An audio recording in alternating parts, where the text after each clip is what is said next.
So, welcome. I am so excited for today's podcast.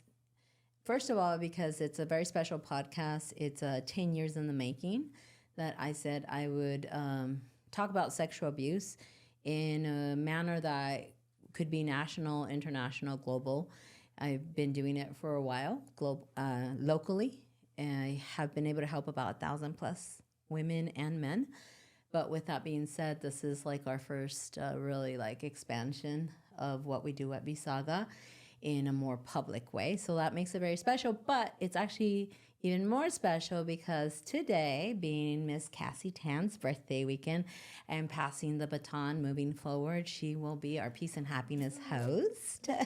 The crown, the baton. And I will be able to follow. I'll be in the podcast, but more as the provider of the information, since that's what's made Vis Saga grow is the impact and influence that I've been able to offer the education, the insights to people. And as an interviewer, I feel like it sounds more like I'm interviewing people and not really giving the tools and the skills that I give clients and the potato. The meat and potatoes, yes. And the whole reason of starting the podcast is to be able to give to our communities, to the public, a lot of what I do on the one-on-one sessions. So that is, it's your show now. So I just wanted to say thank you. I was scared and nervous. And then that nervousness shortly turned into excitement. Because I thought of my journey with you, and it's been about 10, 11 years. And I was thinking about the leaps and bounds of where I'm at right now and the leaps and bounds of where I was 3 weeks ago from right now. And I'm like, wow, if people have this, what I had, and then thinking about Vis Saga and working back end in the Vis Saga, like Vis Saga company right now, and seeing all of the clients and their leaps and bounds and their shifts and the liberation that they're getting. And this podcast is just one of those other tools that Vis Saga has. So it's like, oh, I'm excited about that. Like, still nervous because that's a hat that I've worn for a while. Then I get in my head, I'm like, it's not about me. It's about spreading that It's about bringing resources and bringing more than awareness, actual shifts for people. Right. So I love that. And in all ways and manners, right? Like there's always I always feel like we live in an era of information and knowledge. And when I think about the personal development industry, I think we're at 42 point something billion. And that's grown exponentially in the last few years. And do we see a huge difference in the mental health or progression? And it feels like with there's more information and knowledge, it almost feels like people are harder on themselves because now they know, but they can't help feeling or doing or behaving or acting. And so now they have this information and knowledge to incriminate themselves. It's like, why don't they do different? Why don't they do better? And I think that's always been something that I've been able to be very successful. Why I've been able to create what I've been able to create is because once you come to me, for everyone that has come to me that has done 15 years of therapy, which by the way, therapy is amazing. Sometimes I tell clients, you need therapy, you don't need coaching. Not always, but there has been a few times where I have to say that, right? So therapy is amazing in its own way, and talk therapy, but it's just the part that it's not cutting it sometimes.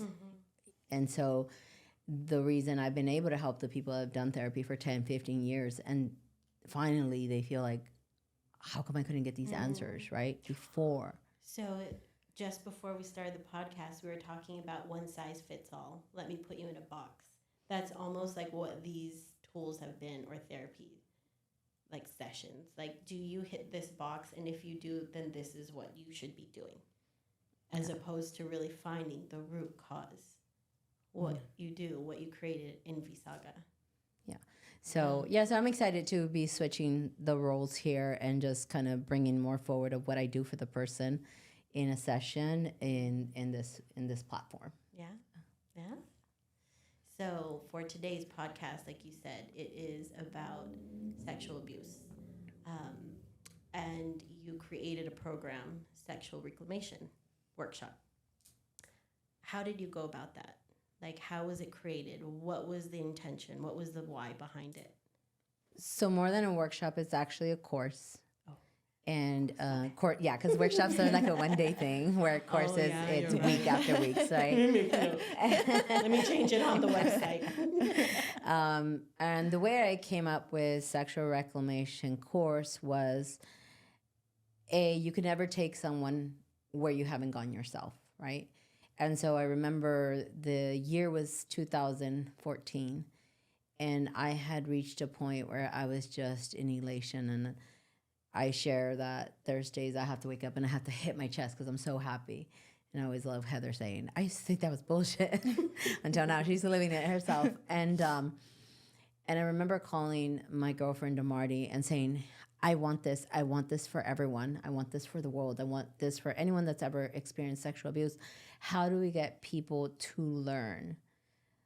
How do we get people to like be free the way I've gotten free from my hurt, my trauma, my pain, my anger? And she said, well, you have to be the face for it. Like, there's a face of like anger towards it. There's a face of condemning them, but we don't really have the face of what it looks like healed.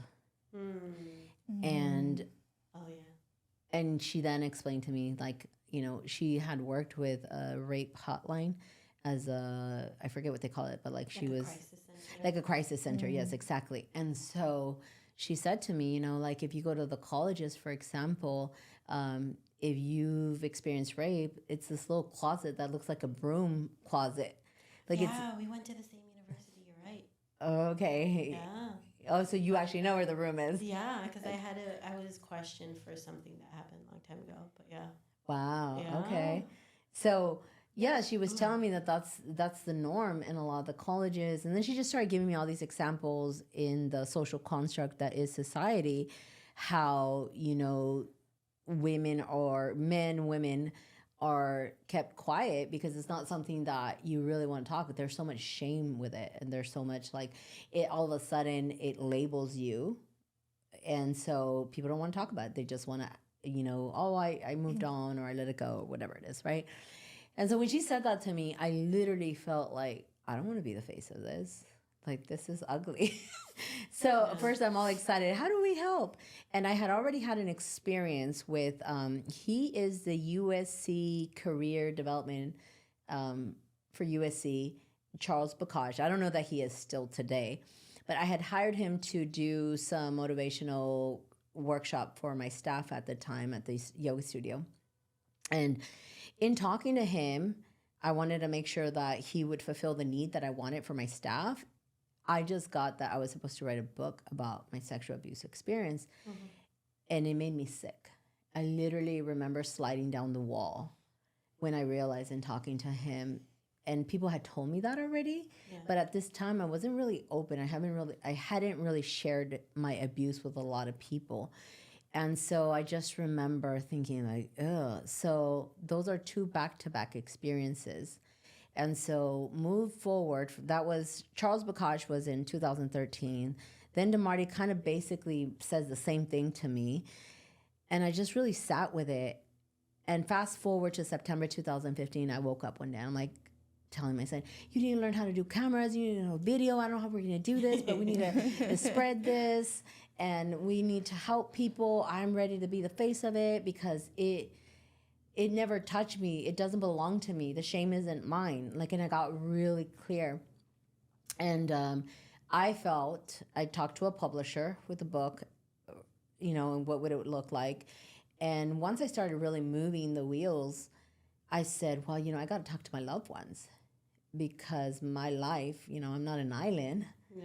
And so this kind of will be brought to my loved ones. And I decided to talk to them, and it became like the Inquisition that day. And in that, it was not something that was it wasn't accepted openly. And I had to finally say, look, I didn't come here for permission. I just came out of courtesy to let you know my intentions. Because they would be in that book. not necessarily that they would be in the book, but then, you know, we obviously it's people we know, loved ones that have abused me, and there's correlations and stuff, and like who wants to be tied to that? Right? Again, it's that shame and that guilt that we publicly hold. Yeah. And so I just remember some of the questions they asked. And one of the things that came up in that meeting was, well, my mom said you were always kind of like promiscuous. And that was just like, that had already happened, the stories and how I was painted and whatever. And I just went home, and I remember driving, and I could hardly see the road down the 10 freeway because I'm crying. So I decided to get off. And I'm just like, I'm angry with God because like I healed. Why do I have to write a book? Why do I have to go open and share this, right? Like, what's the point? Yeah. Why can't I just move on? And it was that thing, well, it's bigger than just, you're not the only person that's hurting. Yeah. And like, if you just keep it to yourself, like, how, you know, selfish is that? And I just remember just really being angry. And about 2 or 3 days later, I called one of my loved ones that was in that meeting. And I said, hey, you know, I just want to share something with you. You know how, like, when you guys started getting at the angle that, well, you know, like my mom had always said I was kind of promiscuous and stuff. I go, I want you to think about that particular, because I had multiple abusers. But I said, I want you to think about that particular abuser. And I want you to think about the year that he got married in Mexico and the year that he got deported. And then I want you to think about my birth year. And so you guys are saying that at the age of 9, 10, and 11, I was promiscuous. Like a child would know that. And so the way I had this loved one get the picture, I said, imagine my daughter when she was 10. And I used to have a boyfriend, and my boyfriend's home. We're still great friends today. At the time, he lived with 2 others of his brothers. And I said, imagine that we're at his house and that all of a sudden your son comes running out and says, hey, Tia Raquelita's daughter is over there macking it down with so-and-so. Mm-hmm. Mm-hmm. And my daughter's 10 and that man is 30. Yeah. I go, do you think that me and you would look at each other and be like, oh my gosh. There goes my daughter. There goes my daughter, so promiscuous. Yeah. And then it took that for my loved one to be like, whoa. And I said, no, both of us would run and take the person's eyes out. Yeah. Rip his head off. Like, how dare you touch my daughter, right? Yeah. And it was in that moment that my loved one kind of got it. And I went through depression for literally, like my son was like, Mom, you're depressed. Because then the holidays came and the holidays got canceled and I saw my children were kind of like sad, you know. It kind of like it's my fault, right? Because like I moved the people's cheese. I want to talk about this, and like now I'm the problem. And so I did. I was depressed for a few months, and then finally, because this all started, I think I had the conversation with my loved ones beginning of October. And yes, I come February of 2016, I said enough is enough, and I just rolled up my sleeve and just started gaining back, because I wasn't even paying attention to my yoga studio at that point, and I started like kind of working, and that's when I came. I did the 40-day empowerment healing course.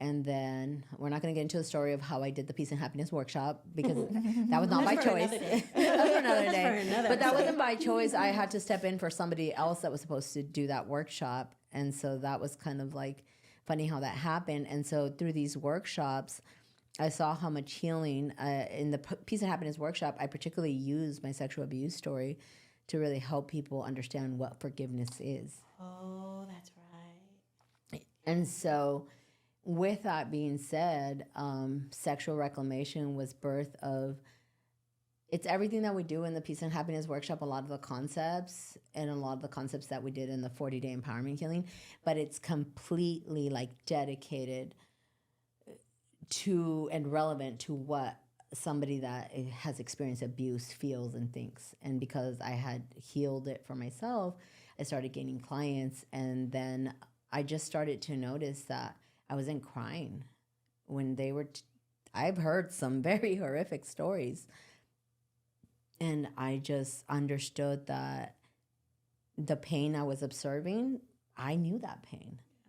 I knew what it was to scream at God and tell him, I think this sucks, and why do we have to live this? You know, I knew the hurt. I knew the debilitation of being depressed. I knew all those feelings. So all I could see when I have a client in front of me is like, oh, wait till I take you where I'm going to take you, you know? And so that's how I kind of came forward. And fast forward, I just remember thinking, this is bigger than my loved ones and me. Yeah. This healing is bigger than me. And Savannah is the walking testament, one of thousands of women that have experienced the sexual healing reclamation that we do at V Saga. And so had I not moved forward, Savannah would not written, for example, her statement that she did at her trial. And so that's how the sexual reclamation kind of came across this. I was doing so many different healing platforms, modalities, like the Peace and Happiness Workshop, the 40-day, and I just wanted to create something specifically for people that have experienced sexual abuse. And you were getting a lot of clients who had been abused. So yes. Like, actually, I need to make something. Yeah, so the first years I got a lot of sexual abuse clients, and then I started getting the clients of like, I abuse my cousin, I abuse my niece, I abuse, and it's like, I remember when I got the first client of where they're saying they wanted to release the guilt that they're living with. And this goes deep, right? Yeah. Somebody that's just listening to this, like, understand, like, this goes deep. Like, that's why I've always said it was like a 21-week course when I first started it, right?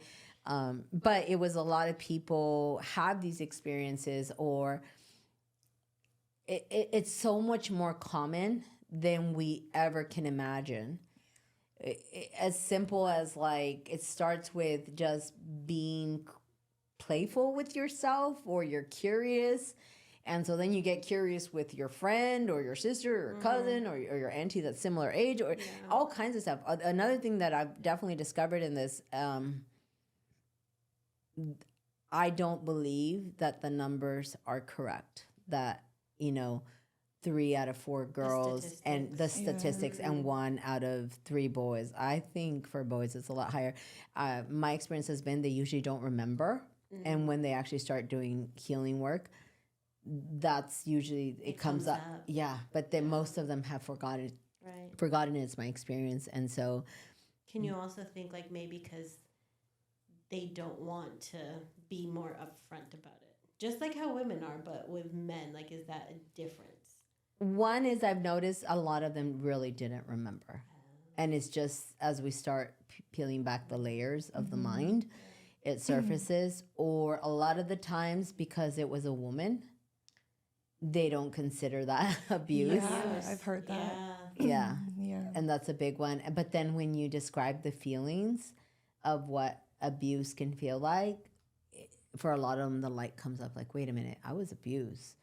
And yes, there's definitely people don't want to. Yeah.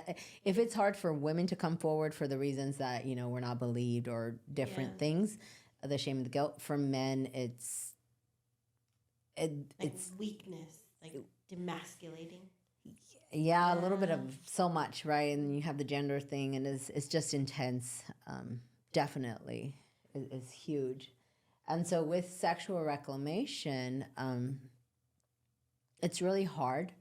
The reason I decided to do its own course, it's because when I work with women one-on-one and I start to get them to the place of freedom, or to really see that the abuse is one of the least interesting things about our lives.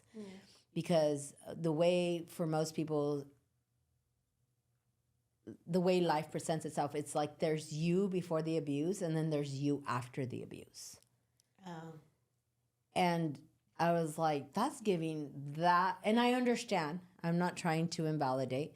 I understand the severity of the act, especially for some of us that it was a season, it was years, okay? I'm not just validating that, but what I'm saying is that's giving some forced actions of some other individual to like permanently stamp you. And I broke it down, like, where did we learn that and why do we take it that way? Because that should reflect the abuser. Like, why is it set up in society that it now affects me for the rest of my life? And I remember when I started working with Savannah, we didn't start working because of her sexual abuse, right? Our first session was like a theta, because I was like, my mom was like, I had been in therapy for so many years, and so I quit, and I was like, I'm done. This isn't working. I like keep going to a trauma therapist, a life coach, and not a life coach, a guidance counselor, and then my mom was like, she had met you, and she was like, just try one session with her. I was like, if you pay me, I'll go. I was like, if you pay me, I will go. And so she was like, if you go and nothing changed, I'll pay you. And then I went, and then that was in 2020. It was after I lost my baby. So I was in so much pain and from like everything. And then, maybe, you know what? Yeah, you're right. I was in pain from my miscarriage, but also from Yeah, the so I abuse. remember it wasn't exactly sexual abuse when I first saw you. Yeah. And then after the first initial ride, it came up right away, though. Yeah, that was like basically the whole session after that. And so usually when I work with people, they have a resistance. Like, what do you mean I can get over this? What do you mean I can forgive? What do you mean it doesn't have to hold this much power over me? And I remember Savannah sharing that she felt like, what do you mean I can, what was it that you said? The only way I could be okay if this never happened. Yeah.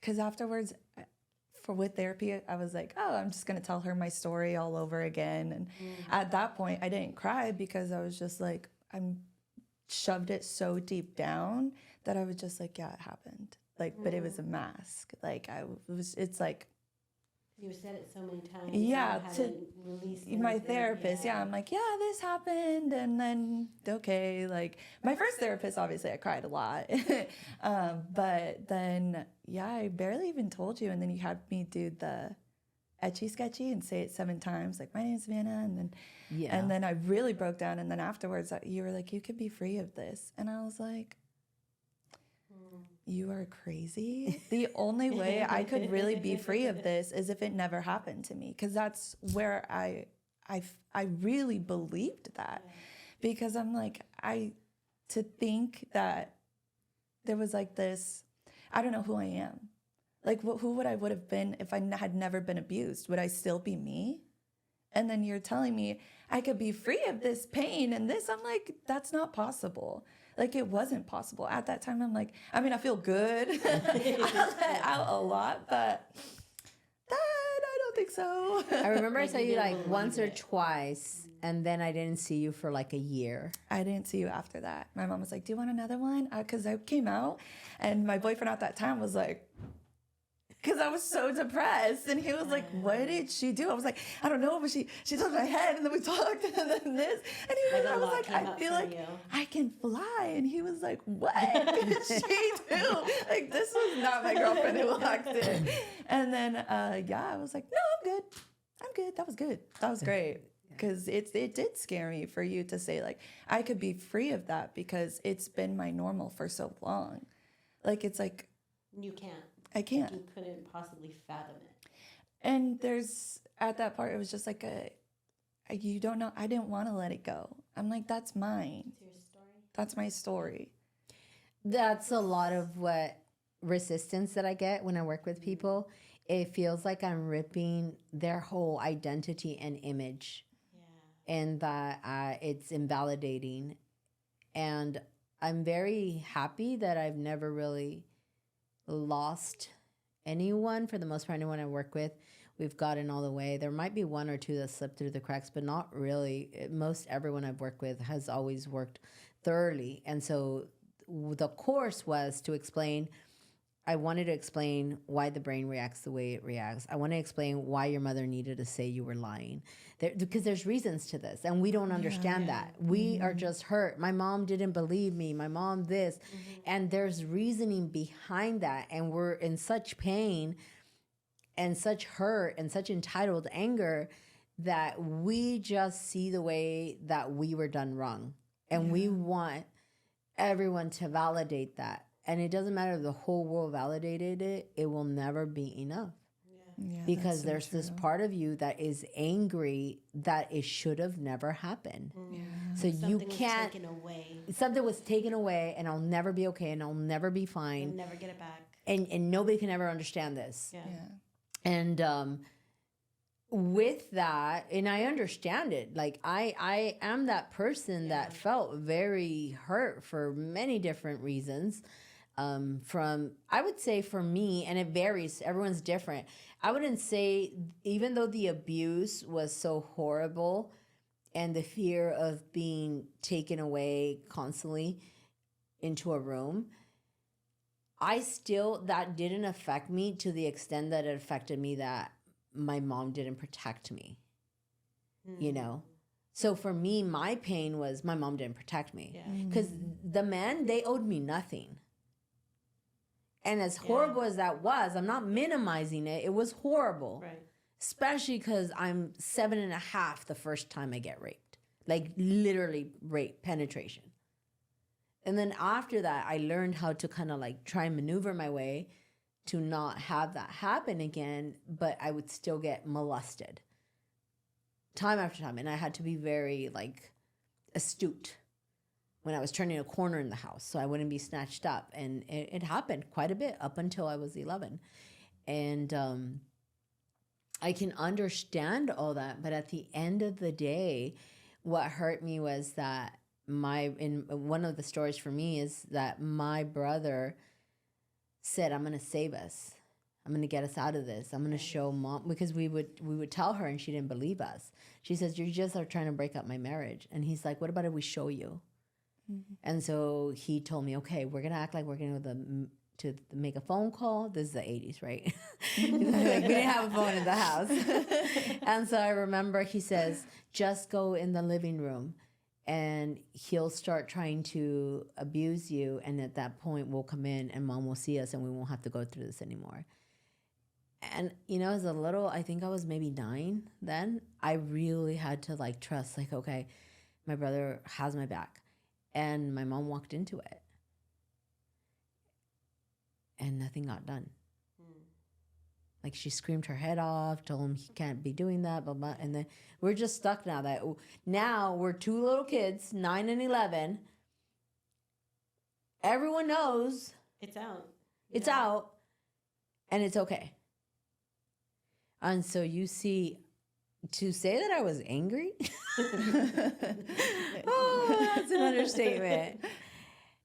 And for you guys that have done the Peace and Happiness workshop, you know, the way I present it, you end up feeling for my mom in the workshop. Yeah.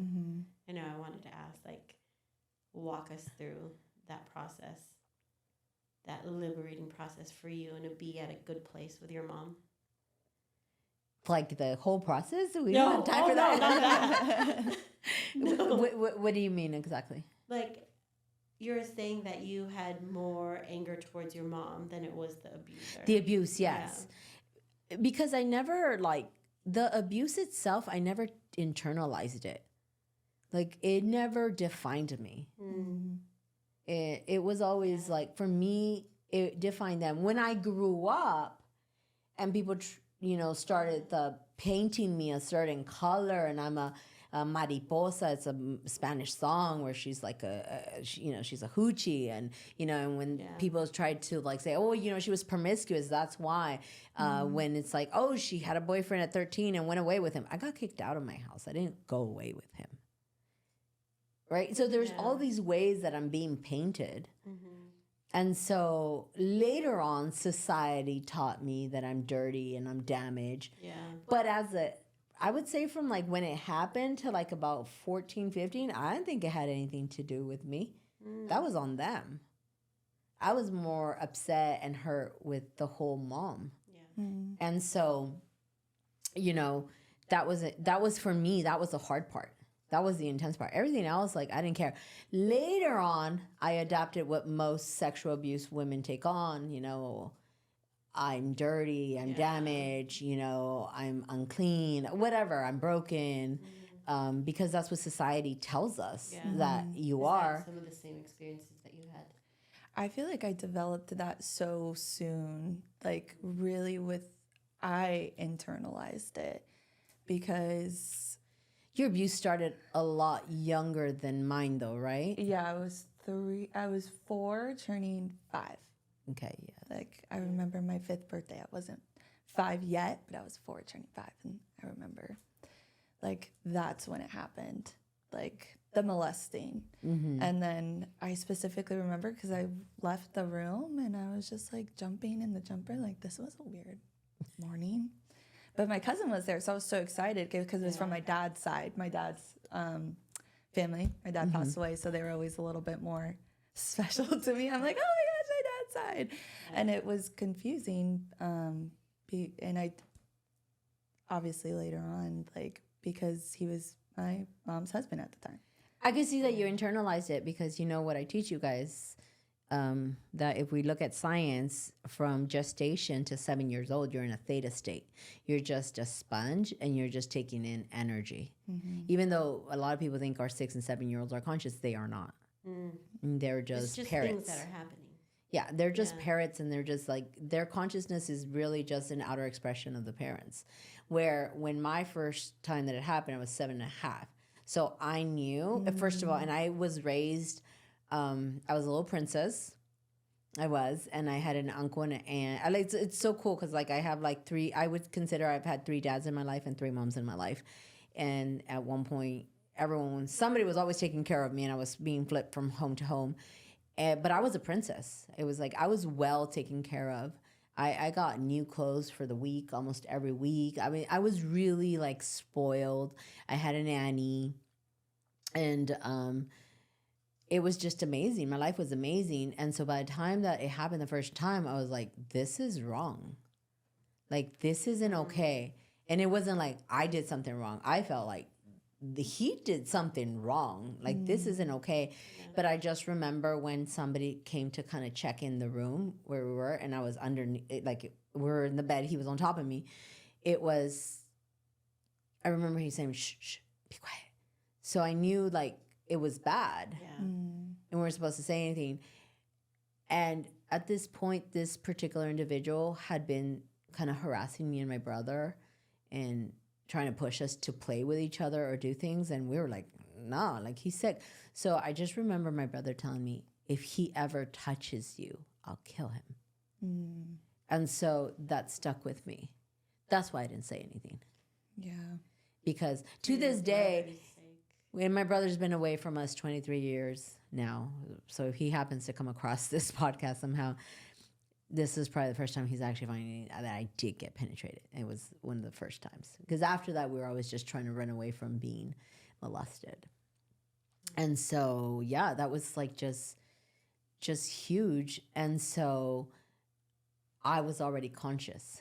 Because remember, I'm 7.5, and then 8 is coming around. And I was raised with National Enquirer. You guys have heard me talk about, like, my uncle that was like a second dad to me. He raised me a certain way, Seventh-day Adventist. And so I was an awakened child, you know?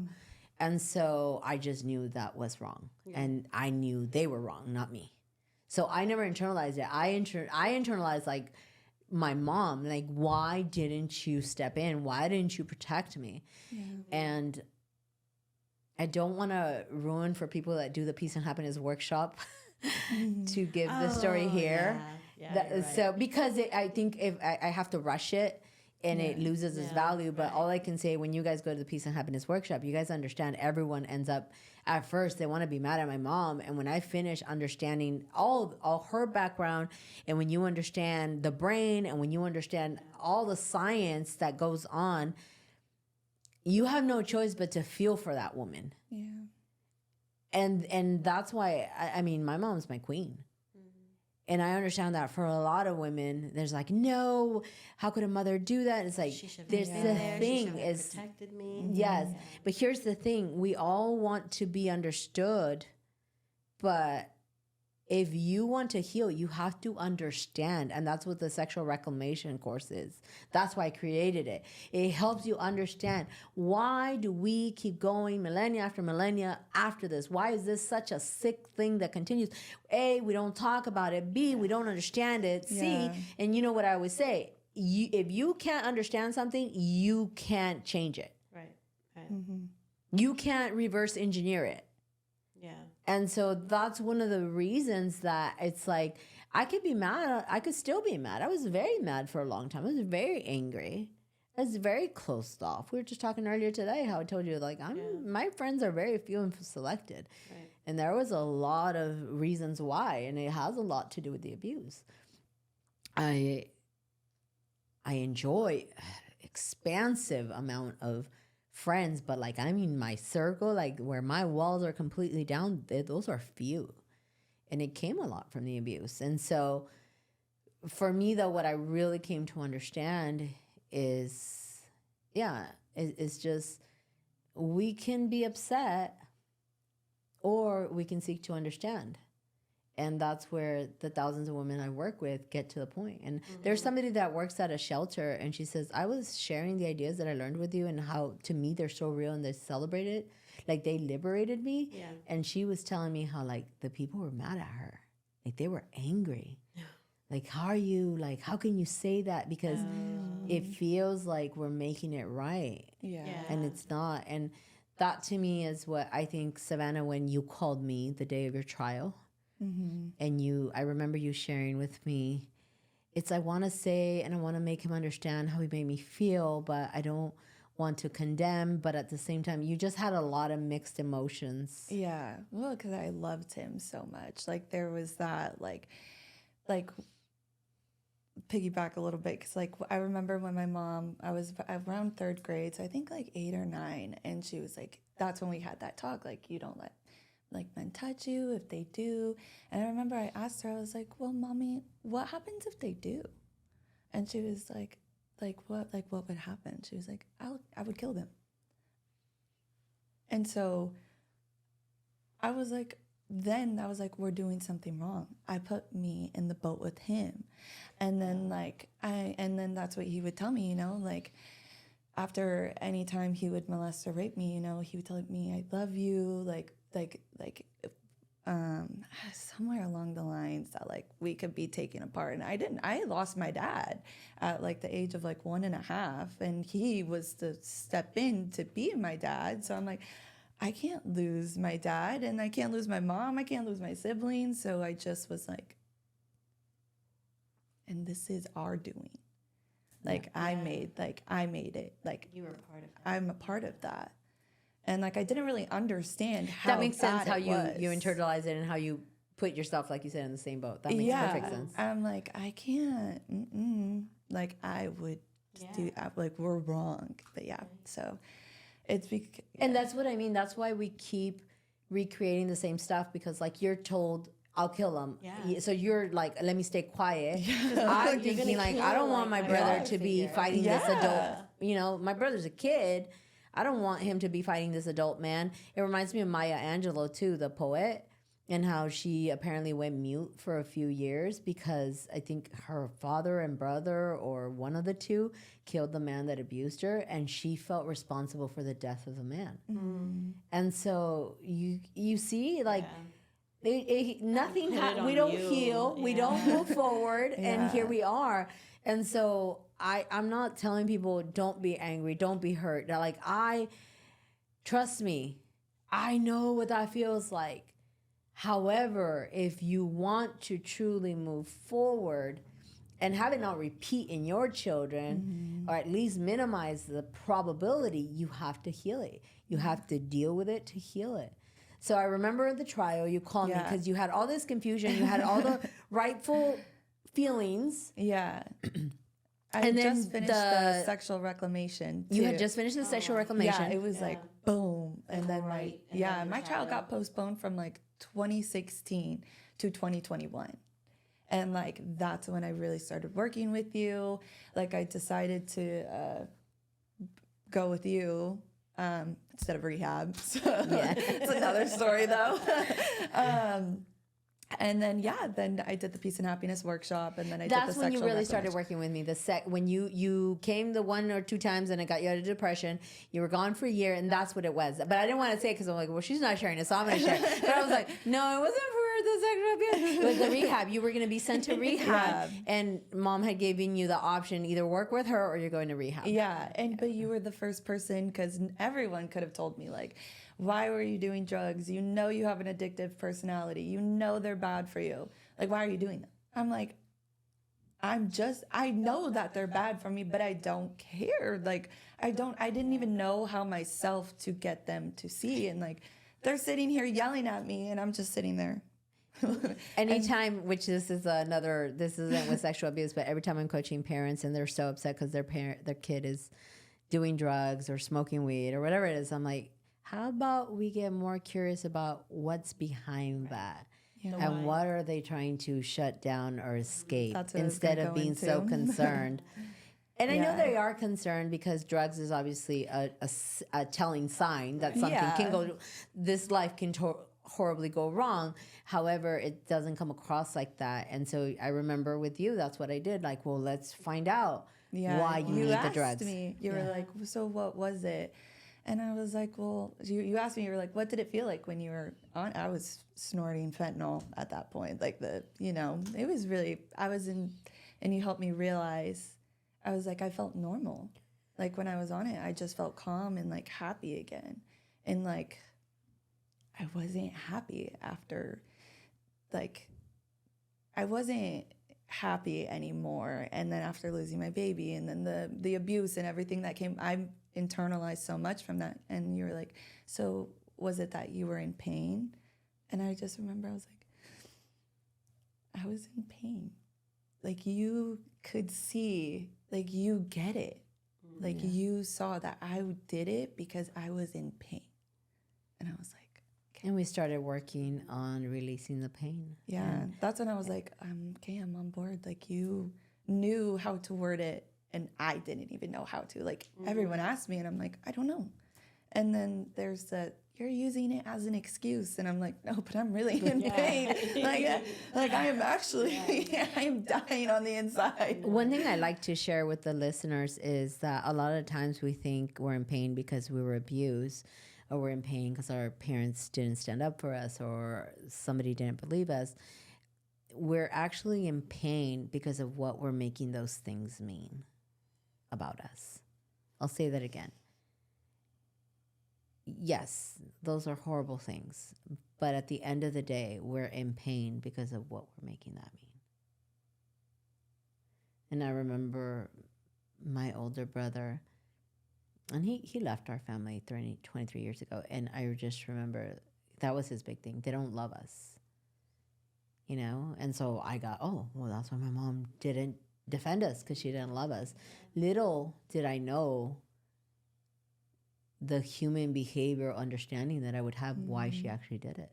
That was so much love. And there was so much love. She was actually doing it from love. Yeah. But I couldn't see that. Not at that age, not from that consciousness. It took real education, neurology, anthropology for me to understand, oh, this is why you did it, woman. Okay. And so, yes. That's the difference. Because I told my mom roughly like 12, 13 that my stepdad at that time, because I called him my dad because he practically raised me, that I didn't want to go home with him because he touches me. And then fast forward, but like, of course, the first thing my mom did was like put me in therapy. You know, and I started going to therapy and like I got my first therapist. He was the first person I told everything to, and he died shortly after I told him. So I got another therapist, and it was just like every therapist that I went to, I was just retelling my story and crying and crying and crying and crying and crying and crying and crying. And like, it was out of pocket. My mom paid them out of pocket because she was like, we're going to go to a really good one, you know? And they were, you know, they definitely have I got a lot of crying out, but they're like, my mom couldn't understand that she put so much money into therapy for me. And I am still in my closet screaming and crying that I was abused. And that I would like, I couldn't understand. There was so many, I couldn't understand. And I couldn't understand why I still loved him.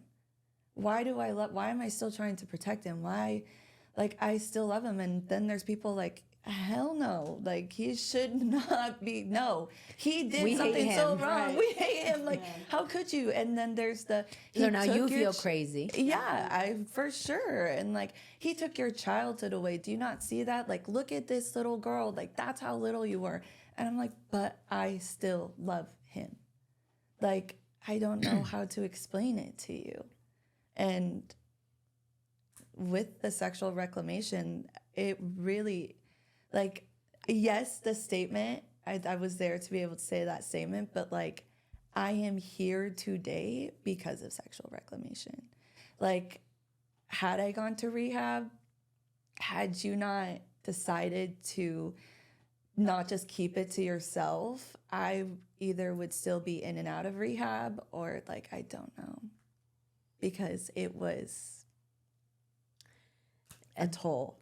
That's what sexual reclamation course was for me. I heard it over and over. Every time I would get a client, I've been to therapy, but they were still just hurt. A lot of people have it heady, and I'm good, and it's like, do you not feel yourself? You're not good. It's like, I'm good. It's in that past. You know, what are you going to do? It's like a lot of women go through it. And it's just, there's this dissonance there and this detachment. And I just really wanted to. So one of the things that happened when I talked to my loved ones, one of my loved ones says, you just need to go to therapy. You've never gone to therapy for it. You're just seeking attention. You just need to get the help that you need so you can finally get over and not feel that you need to write a book or do whatever thing you think you need to do. And I always have this rule. You guys have heard me say it. If there's an inkling in truth in what is being said, I'm gonna go put that to the light. Yeah. Mm-hmm. And so I said, well, maybe she's right. I knew she wasn't right, but I was like, let me see. And so right away, I looked and I was like, you know what? A local therapist in my area was Barbara Kirschbaum. And I set up my appointment probably within days of seeing her. And I talked to her, I saw her appointment, and I just basically gave her the whole story, like from childhood to where I was, to the conversation with my loved ones, and right? And I just remember her being like, her jaw on the floor, and she said, you won't see me long. You're probably going to see me maybe 2 or 3 times. And I remember her saying something to the effect like, you have figured out your abuse so well that I'm going to go and ponder on how did you get there. Mm. He says, there's only one thing I see. And I'm like, what is it? And he's like, you haven't dealt with the pain. And I'm like, oh, how do I do that? And she says, you need to journal. You need to write. And in your writing, it'll be very cathartic and all these feelings will come up. Let them come up. Let them surface. And that's when I went through the 4 or 5 months where I basically lost my business because I felt the pain and I was not functioning. It was the same time that the whole last name in my passport, which that's a whole other story, happened. That started in November of 2015. So it all happened when I'm fighting the government for my citizenship and this thing is happening. And I just literally just went through this deep, dark depression because I had processed it all in my head. You didn't feel it. And I had processed it in my heart to forgive, but I didn't have coherency in mind and heart. And so when that happened, I really felt the pain. And that's where Reclamation course was developed from. It's like, and that's the thing, if you look up the word redemption is to try and make good again versus reclamation is to be asserted back to your rightful place from the beginning, as if nothing happened. You just reclaim. And that's why it's called reclamation, because that's what happened to me. Like in that journey, I was like, it was so amazing. And so that was a big part. Like once I went back to see her. I only saw her the first time and the time that I went to get closure. And I said, yeah, I felt it. And it was dark. It was heavy.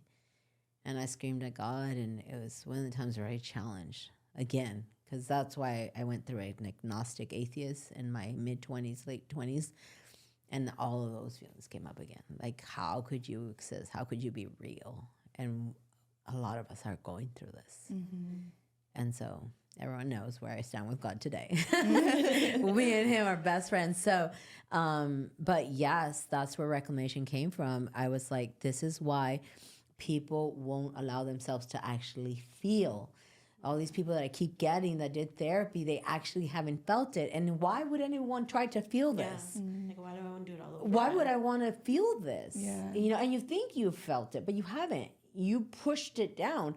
And so with the Reclamation, I was like, let me educate you. Let me help you understand why they lied, why this was done this way. People reacted this way, why people don't want to believe you.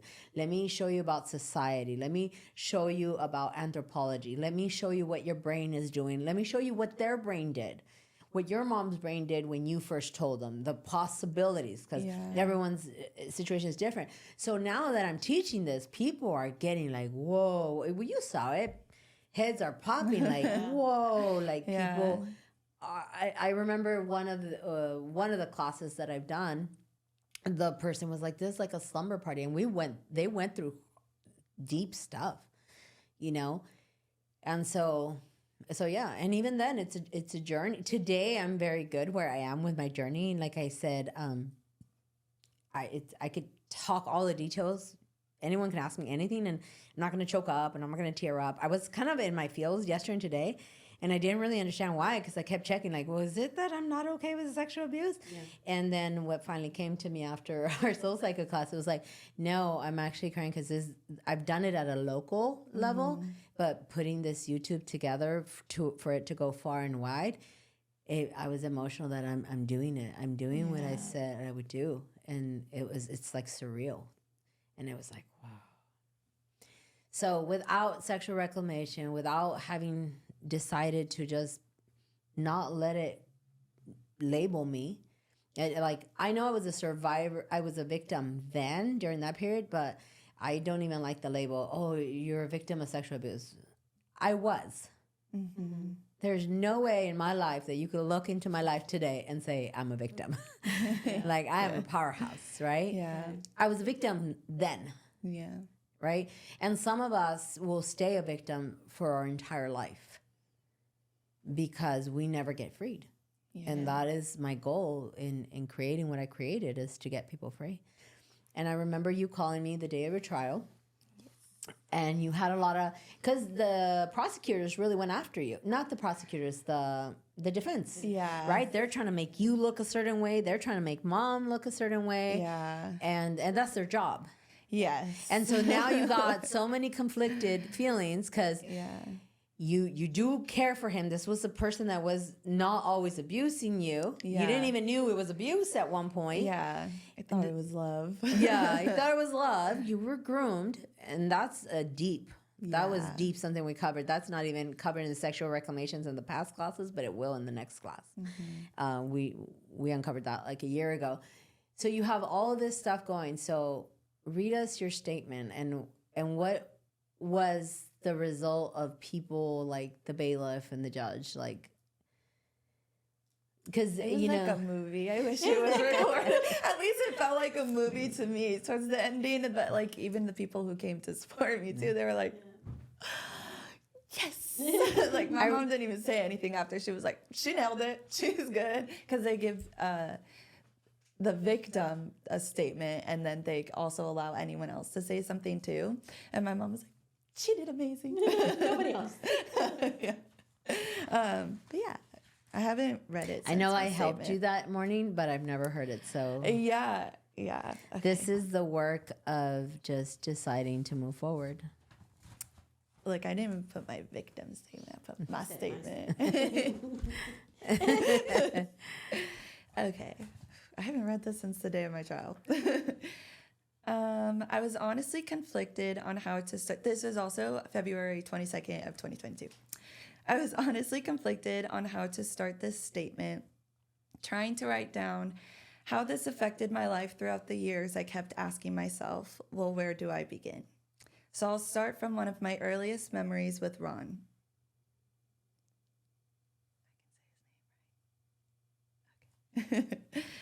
I'm not sure exactly how old I was, but I know I wasn't any older than about 6 years old.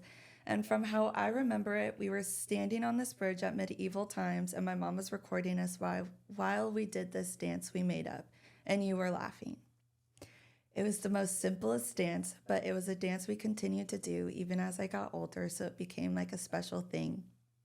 And then sometimes we looked back on it and remembered it as good times when I got older.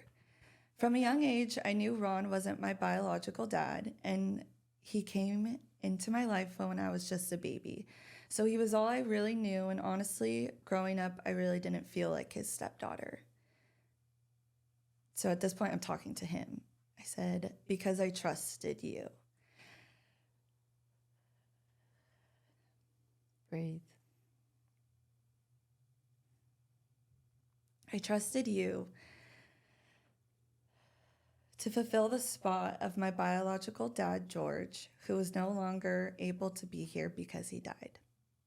I trusted you. I trusted you to be my dad. I trusted the things you said.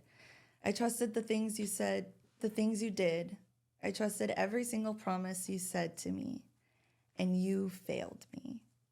You broke me from the inside out, and for years I carried all that weight and confusion on my shoulders, all by myself, when I was an innocent little girl.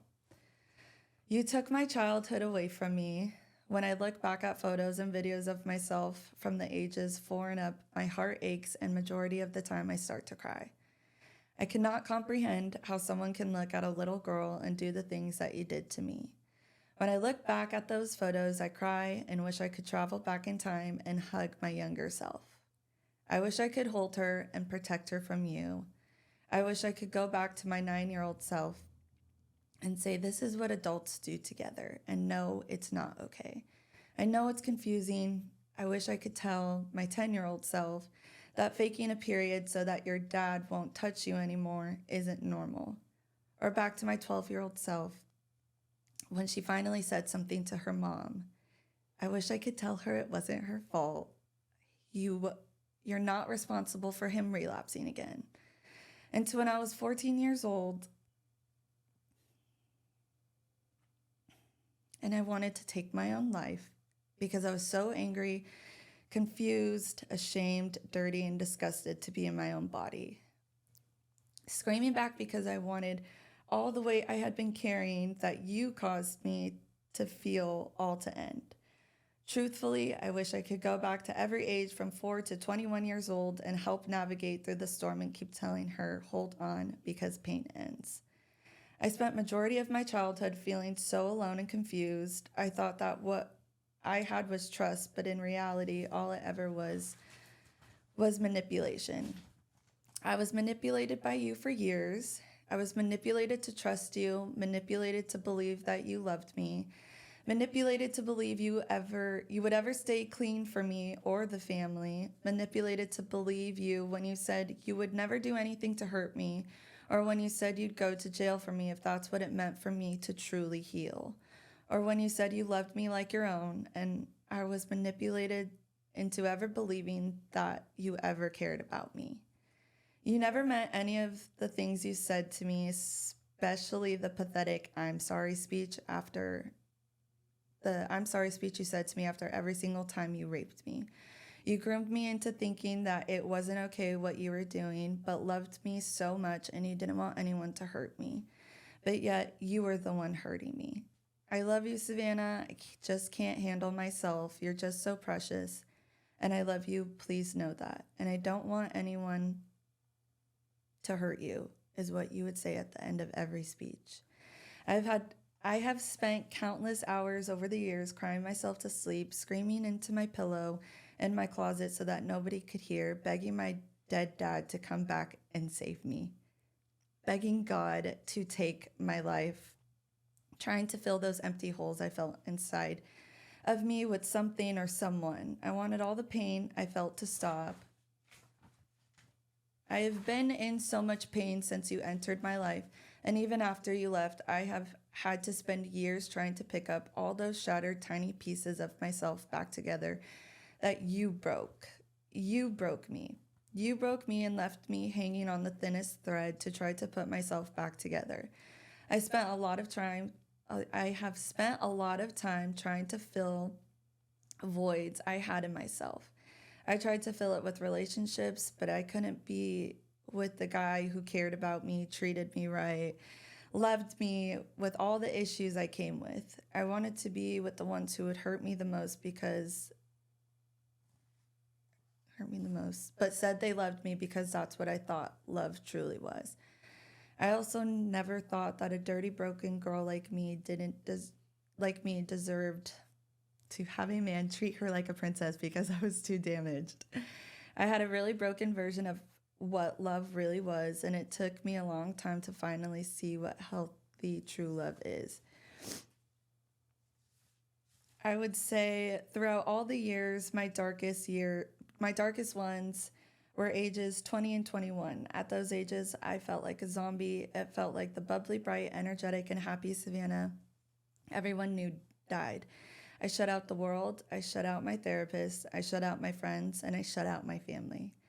I turned into a person nobody could recognize, and I myself, looking back, can't even recognize my old self.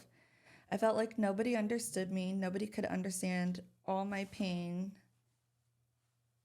that you were still causing me from molesting and raping me.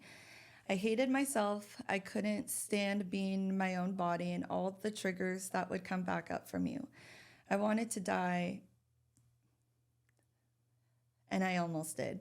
I led myself down a road that is probably every parent's worst nightmare. From the amount of pain I was in, I didn't care anymore.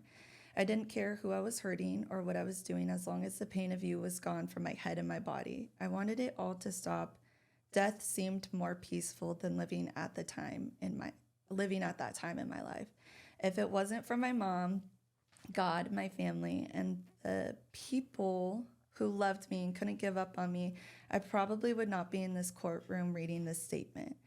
I have an amazing life coach in my life who has helped me heal so much of my trauma regarding this. She helped me look at life so differently, helped me understand myself, my pain, and helped push me to see how I am not any of the things I used to say I was. 22 was the year I knocked down all my old walls and allowed myself to heal and grow. I now know today that you never broke me, and you will never get to break me. I know what I am worth. I know that you did not damage me. I know that you molesting and raping me had nothing to do with me, and it had everything to do with yourself. I know that what you did to me didn't make me a stronger person because of it. I was strong long before you ever touched me. I know that you raping me is not my story and never will be. All of my successes in life won't be rooted from what you did to me and trying to prove to people that I made something of myself even after going through hell and back. I will be successful and make something of myself because of what I am made of. I choose the light in me to overcome the darkness you imposed in my life. And then it was just like, I like the part when you said that at the end that you understand yourself. And because when you were talking earlier, I was like, that was the part for me that I was like, okay, like I totally get it, you know? Yeah. That's what a lot of people don't understand. They want somebody to understand them, but it doesn't matter if the whole world understands it until you understand yourself. It's a void. Yeah. And so that was so huge. And there was another thing that I picked up. Is there anything that you said the other day that if you would rewrite it today, it would be different? Yeah, I was gonna say that. What would be different today? Because it's 2 years later. Yeah, I would the wording. There's a lot of like, I'm like even thinking like, would I have mentioned that? Probably not. But I remember the day that there's a lot I would actually have changed. Just if I could sit down, I could probably rewrite it. What would you change? Just like in the concept. I would change the wording of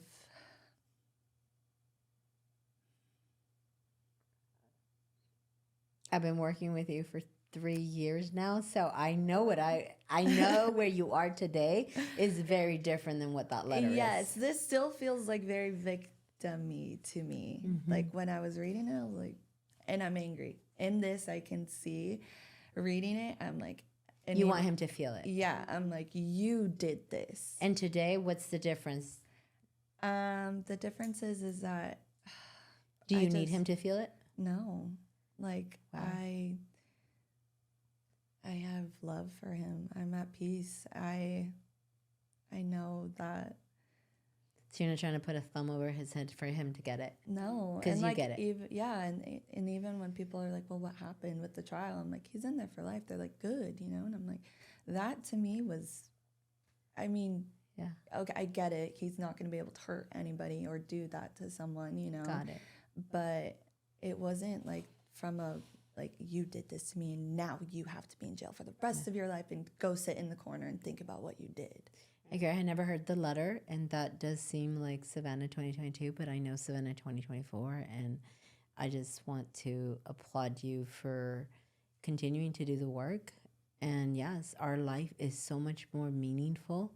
And it's not that, oh, it's so victim-y. I get what you're saying with that. Yeah. Because at that point, Yeah. you were still in your victim. Yeah. And that's okay. Yeah. It's a process to get. Yeah. I can remember areas of my life and like that's where I come from, but that's life. We're always evolving and we always get to change. Yeah. Some people get to transform and some of us get to transcend all of it. Yeah. And so I just thank you for trusting me Thank you. as your coach during Yeah. this time. And I just hope that anyone out there, my final thought is I do what I did and I came out publicly with my story because I hope that it can help somebody serve as their lamp or their light, that no matter how dark it is, I promise you, if you decide to go inward, the light that lives in you is way more powerful. And the way I'll end it is with this. My final thought for me is I coach people to their personal power. And what is your personal power? Your personal power is love. How can I prove that? Okay. The professionals teach you that if you're in a shooter situation, to humanize yourself, to start telling them, I'm a mother, I have 2 kids, please don't kill me, and my mom depends on me, and my sisters, and whatever it is, right? Why do they do that? Why has that been proven to get them to deter from maybe killing you or shooting you? Because they have a heart.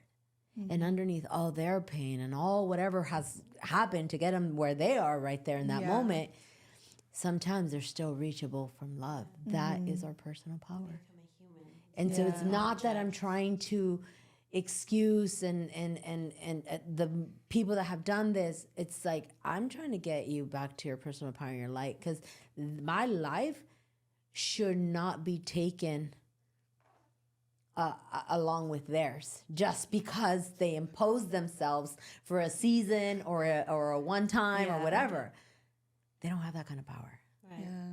What God has for me, nobody can take away from me. Yeah. That's it for me. That's for anyone listening. That's all I can tell you. Yeah. I don't want to go up. I don't want final thoughts after that. And we're done. Thank you, and we'll see you on the next one.